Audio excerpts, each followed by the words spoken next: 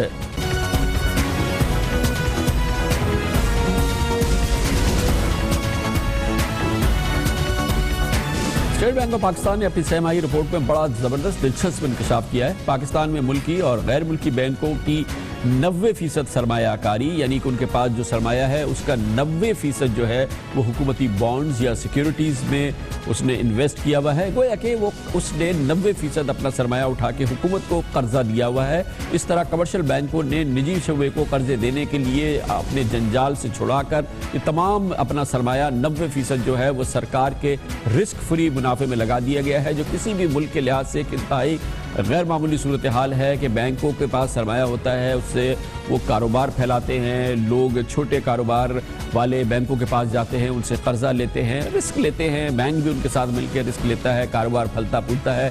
پاکستان میں الٹی گنگا بہتی ہے. بینک اپنا پورا سرمایہ اٹھا کے حکومت کو دے دیتی ہے. حکومت کو سرمایہ کی ضرورت ہوتی ہے، اس سے مناسب انداز میں سود مل جاتا ہے. ہنگ لگتی ہے نہ پھٹکری لگتی ہے، منافع بڑھتے چلے جاتے ہیں. مالیاتی ماہرین کا کہنا ہے کہ حکومت کو توقع تھی کہ شرح سود میں کمی سے نجی شعبہ کا فائدہ اٹھائے گا، لیکن پرائیویٹ سیکٹر کی جانب سے قرضہ لینے کی شرح مایوس کن ہے اور شرح سود میں کمی کا فائدہ خود حکومت کو ہی ہو رہا ہے، جسے بانڈز اور سیکیورٹیز پر کم سود دینا پڑ رہا ہے. وہ دھڑا دھڑ قرضہ لے رہی ہے، باہر سے بھی لے رہی ہے، اندر سے بھی، ملک کے اندر بھی یہ کیفیت اس وقت جاری ہے. اسٹیٹ بینک اپنی رپورٹ پہ کہتا ہے کہ 51 اثاثے رکھنے والے 5 بڑے، یعنی 51% اثاثے رکھنے والے 5 بڑے بینکوں نے 90% سرمایہ گورنمنٹ پیپرز میں، یعنی کہ گورنمنٹ کو قرضے میں دیا ہوا ہے. غیر ملکی بینکوں نے 100% سرمایہ کاری گورنمنٹ سیکیورٹیز میں کی ہے. غیر ملکی بینک تو کہیں جاتا ہی نہیں ہے، وہ اٹھا کے پورا کا پورا حکومت کو قرضہ دے دیتا ہے. 2015 میں بینکوں کا منافع 22% اضافے سے 199 ارب تک پہنچ چکا ہے. اس آسان کام سے 199 ارب روپے منافع کمایا ہے بینکوں نے. اس سال جولائی تا مارچ بینکوں کا منافع 53 ارب روپے ریکارڈ کیا گیا ہے. حکومت نے رواں مالی سال کے دوران 11 ماہ میں کمرشل بینک سے 910 ارب روپے قرضہ لیا ہے، یعنی کہ یہ تمام قرضہ جس کی ہم بات کر رہے ہیں 910 ارب روپے حکومت نے ان بینکوں سے لیا ہے. اور 11 ماہ میں بینکوں سے پچھلے 11 ماہ کے دوران، یعنی کہ اس سال کے 11 ماہ کے دوران بینکوں سے 944 ارب روپے قرضہ لیا ہے. اس کے برعکس نجی شعبہ، جس کا کہ اصل میں کاروبار ان بینکوں کے قرضوں سے ہوتا ہے، اس نے محض 295 ارب روپے قرضہ لیا ہے. اور اس طرح سے اس وقت پاکستان کا یہ بینکاری ماحول اور بینکاری نظام اور پھر پاکستان میں کاروبار کا ماحول اور جو تجارتی پاکستان میں اس وقت صورتحال ہے اور جو کہ کافی ڈل نظر آتی ہے، اس کی بنیادی وجہ یہ کیفیت ہے جو کہ آپ کے سامنے نظر آئی ہے. اس پر مزید بات کرتے ہیں اور اس کے لیے ہمیں جوائن کیا ہے جناب خلیل اللہ شیخ نے، جو کہ ایکسپرٹ ہیں، ماہر ہیں بینکاری امور سے، institute of chartered accountant Pakistan سے ان کا تعلق بھی ہے. اس وقت جو صورتحال ہے شیخ صاحب کہ یہ 90% بینکوں نے اپنا سرمایہ گورنمنٹ کو دے دیا ہے اور اب یہ وہاں پر یہ انویسٹ ہو گیا ہے، اس کے کیا اثرات ہو رہے ہیں معیشت پہ؟ جی میں سمجھتا ہوں کہ یہ ایک بہت الارمنگ ٹرینڈ ہے جو اب ایک خطرناک حد تک بڑھ گیا ہے، اور بینکس نے اپنے لیے ایک آسان بزنس ماڈل بنا لیا ہے کہ وہ ڈپازیٹر سے پیسہ لیتے ہیں اور رسک فری گورنمنٹ سیکیورٹیز میں انویسٹ کر لیتے ہیں، اور ایسا کر کے اپنے آپ کو ایک رسک فری اسپریڈ میں لاک کر لیتے ہیں، جس سے وہ اربوں روپے کی risk free spread income earn کرتے ہیں. اب اس کی 2 وجوہات ہیں. ایک تو بنیادی وجہ گورنمنٹ کی ہماری ایک ویری ہائی ایپیٹائٹ فار بورنگز ہے اپنے بجٹ خسارے کو میٹ کرنے کے لیے، اور دوسرا بینکنگ سیکٹر کا کنزرویٹو بزنس ماڈل ہے. تو بینکس کے لیے یہ ایک آسان ماڈل ہے اور گورنمنٹ کی ایک ضرورت ہے جس کی وجہ سے ہمیں یہ دیکھنے میں آ رہا ہے. اچھا، مگر دوسری جانب اتنے ہسٹوریکلی کم انٹرسٹ ریٹ ہے، شرح سود اتنی کم ہے، بینکوں کے پاس سرمایہ ہے، مگر یہ بھی تو حقیقت ہے نا کہ نجی شعبہ مائل ہی نہیں ہو رہا اس سرمایہ کی طرف، اور وہ اپنے کاروبار کو ایکسپینشن کرنے کے لیے یا نیا کاروبار لگانے کے لیے، یہ بھی بہرحال ایک حقیقت ہے نا. میں سمجھتا ہوں کہ اس کی ایک وجہ ایک فنومنا اکنامکس کا کہ جب پبلک سیکٹر بورنگ بہت بڑھ جاتی ہے تو پرائیویٹ سیکٹر کے لیے کراؤڈنگ آؤٹ ہو جاتی ہے. بینکس کے لیے پریفر کرتے ہیں لینڈنگ پبلک سیکٹر میں جو ان کے لیے رسک فری لینڈنگ ہے. تو as compare to private sector they prefer by all means to invest in government securities جو کہ ان کو آفر کرتی ہیں رسک فری انکم. اچھا پرائیویٹ سیکٹر میں سمجھتا ہوں کہ بینکس کو چاہیے یہ اور یہ ریگولیٹرز کو اور ہمارے پالیسی میکرز کو چاہیے کہ اس کو چیک کریں اس الارمنگ ٹرینڈ کو, کیونکہ بینکنگ سیکٹر کا بنیادی مقصد جیسے کہ آپ نے خود کہا کہ وہ یہی ہے کہ اکانومی کی سیونگز کو چینلائز کریں اور پرائیویٹ سیکٹر اور اکانومی گروتھ کی طرف ان پروجیکٹس کی طرف ان سیونگز کو ڈائیورٹ کریں جو کہ ابھی نہیں ہو رہا. لیکن میں سمجھ رہا ہوں کہ آنے والے وقتوں میں جیسے کہ سی پیک کا پروجیکٹ انفولڈ ہوگا اور اس سے پرائیویٹ سیکٹر بھی ڈیفینیٹلی فائدہ اٹھائے گا اور اس سے پرائیویٹ سیکٹر لینڈنگ بڑھے گی. بہت بہت شکریہ جناب خلیل اللہ شیخ. ہمیں بتا رہے تھے پاکستان کے بینکوں کے مزے اپنا سارا سرمایہ اٹھا کے حکومت کو دے دیتے ہیں. حکومت کی قرضے کی جو بھوک ہے وہ ختم ہوتی نہیں ہے. 90% بینکوں کا سرمایہ حکومت کو قرضہ دیا جاتا ہے. پرائیویٹ سیکٹر یا پاکستان میں کاروبار پھلے پھولے اس کے لیے محض 10% بچتا ہے. کمرشل بریک اور اس کے بعد ذکر کریں گے جو خلق خدا کی خدمت کر رہے ہیں پاکستان میں ادارے, اور اس میں ایک اور نادر نام ہے وہ انڈس ہاسپٹل ہے جو کراچی میں کام کرتا ہے. غریبوں کو ہر طرح کا علاج فراہم کرنے والا.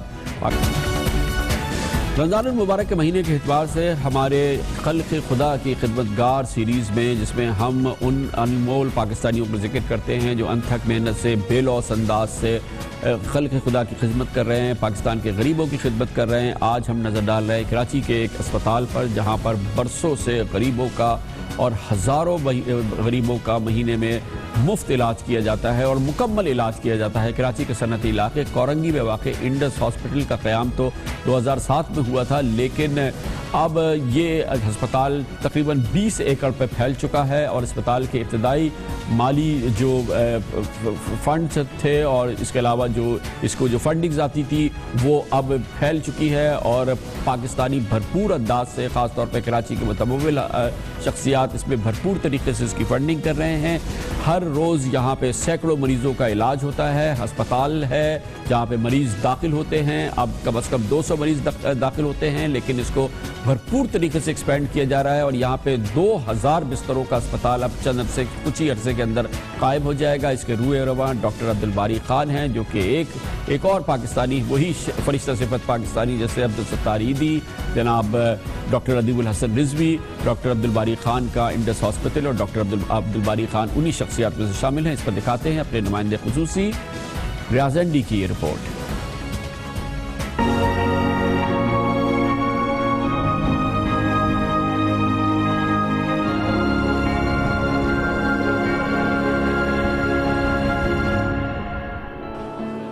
انڈس ہسپتال میں غیور حسین کو ہفتہ بھر پہلے علاج کے لیے لایا گیا. اس کی یہ پوزیشن تھی, ایک تو اس کا فیور اتنا زیادہ تھا اسے اور وومٹنگ اتنی ہو رہی, کہاں سے صاف کروں کیا کروں, مجھے کچھ مطلب یہ تھا کہ میرے ہسبینڈ کہہ رہے تھے کہ بس اب اللہ ہی مالک ہے, ہمارے ہاتھ میں کچھ نہیں, یہ قدم بھی نہیں اٹھا پا رہا تھا. ہم یہاں کے واقعی انہوں نے جان ڈال دی, فرشتوں والا کام کیا. بخار وغیرہ سے نہیں ہوا؟ نہیں جی بالکل نہیں, ماشاءاللہ بالکل فٹ ہے آج تو. ہفتہ بھر علاج نے غیور کو صحت مند کر دیا ہے. ماں بیٹے کی تکلیف سے پریشان رہی لیکن اسے علاج کی رقم کے لیے پریشان نہیں ہونا پڑا. صرف میں وہ جو کرایہ جو میرا 100 روپے لگا تھا میں یہاں تک پہنچ, اس کے علاوہ 1 روپیہ نہیں میرا خرچ ہوا. کہ میرے جیسی جو سفید پوش اگر ہوں تو اس کا بھرم یہ انڈس ہاسپٹل رکھتا ہے. انڈس ہسپتال میں مریضوں کا علاج مفت ہوتا ہے. علاج کے اخراجات زکوٰۃ, صدقات, عطیات اور امداد کی مد میں ملنے والی رقوم سے پورے کیے جاتے ہیں. تو وہ ہسپتال جو کہ انڈس ہسپتال خود مینیج کر رہا ہے اس کی تقریباً سالانہ 3 ارب روپے کا خرچہ ہے اور الحمدللہ یہ 3 ارب روپے جو ہیں یہ اس کا 96% ہم پاکستان سے ہی جنریٹ کرتے ہیں. یہی کے لوگ ہیں جو فنڈنگ کر رہے ہوتے ہیں. اپنے محدود وسائل کے باوجود انڈس ہسپتال نے لاکھوں افراد کو مفت علاج کی سہولیات فراہم کی جبکہ ہزاروں مفت آپریشن بھی کیے گئے. یہ سارے پیسے جو پیشنٹس پہ خرچ ہو رہے ہیں یہ زکوٰۃ اور عطیات کی مد میں ہاسپٹل کو وصول ہو رہے ہیں. دن